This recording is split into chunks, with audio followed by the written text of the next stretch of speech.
আসসালামু আলাইকুম। আজকে কথা বলবো সমন্বিত ব্যাংক প্রস্তুতি অফিসার জেনারেল, যেটার সার্কুলার আজকে প্রকাশিত হয়েছে। এটার প্রস্তুতিতে আমাদের কি করা উচিত?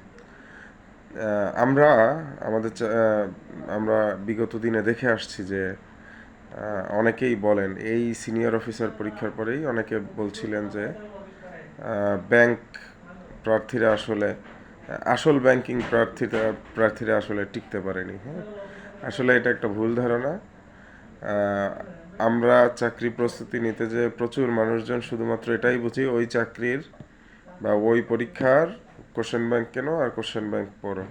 এটা আসলে কোনো চাকরির প্রস্তুতি না। চাকরির প্রস্তুতিতে আপনাকে অবশ্যই মৌলিক বই পড়তে হবে। মৌলিক বই এবং গবেষণাধর্মী বই পড়তে হবে। এছাড়া আপনি কখনোই চাকরি বাজারে টিকে থাকতে পারবেন না। হ্যাঁ, আমাদের দেশে একটা চরম সংস্কৃতি হচ্ছে জব সলিউশন পড়া। হ্যাঁ, একমাত্র পড়াই জব সলিউশন, এরকম আমরা প্রচুর মানুষকে দেখি যারা শুধুমাত্র জব সলিউশন পড়েই তাদের চাকরির প্রস্তুতিটা নেয়।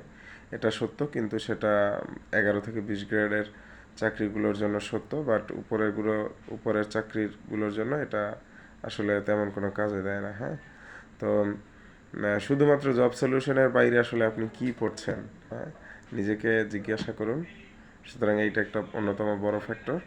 আশা করি আপনারা মৌলিক বইগুলো পড়বেন, যেমন বাংলার জন্য আপনি বাংলা সাহিত্যের ইতিহাস এবং বাংলার অন্যান্য যে বইগুলো আছে। অগ্রদূত হচ্ছে আপনার জাস্ট ফর প্র্যাকটিস, হ্যাঁ, প্র্যাকটিসের জন্য। বাট আপনি অন্যান্য মৌলিক বইগুলো হচ্ছে আলাদাভাবে পড়বেন। নবম দশম শ্রেণীর বাংলা ব্যাকরণ বইটা আপনি পড়বেন। হ্যাঁ, জিকের জন্য আপনি প্রচুর পরিমাণ পেপার পত্রিকা পড়বেন।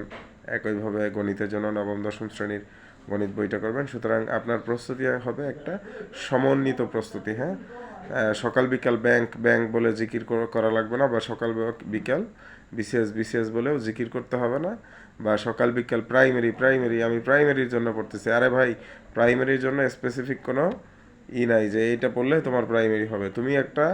আমি বলবো আপনি একটা সমন্বিত প্রস্তুতি নেবেন, সেটা দিয়ে আপনি সব জায়গায় খেলে আসতে পারবেন। হ্যাঁ, সুতরাং ওই সকাল বিকাল আমি প্রাইমারির জন্য পড়তেছি, প্রাইমারির একটা গাইড বের করে ভাইয়েরা, আপনারা সেই গাইডটা কিনে মুরগি হন। হ্যাঁ, এরকম আমরা প্রচুর দেখি যে পরীক্ষার আগে এরকম গাইড বই বানানো হয়।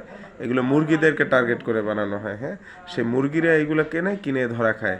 আলটিমেটলি আপনি খুঁজে বের করেন এরকম মুরগিরা আসলে চাকরির বাজারে টিকে থাকে না। আপনি প্রচুর পরিমাণ আপনি আপনার আশেপাশে খোঁজ নেন, যারা চাকরি পাচ্ছে তারা এরকম মুরগি না। হ্যাঁ, সুতরাং সবাই আপনারা একটু সতর্ক থাকবেন। আপনাদেরকে নিয়ে হিউজ পরিমাণ বিজনেস চলে। আমি চাই আপনারা আসলে সঠিক পথে থাকেন। আসসালাম।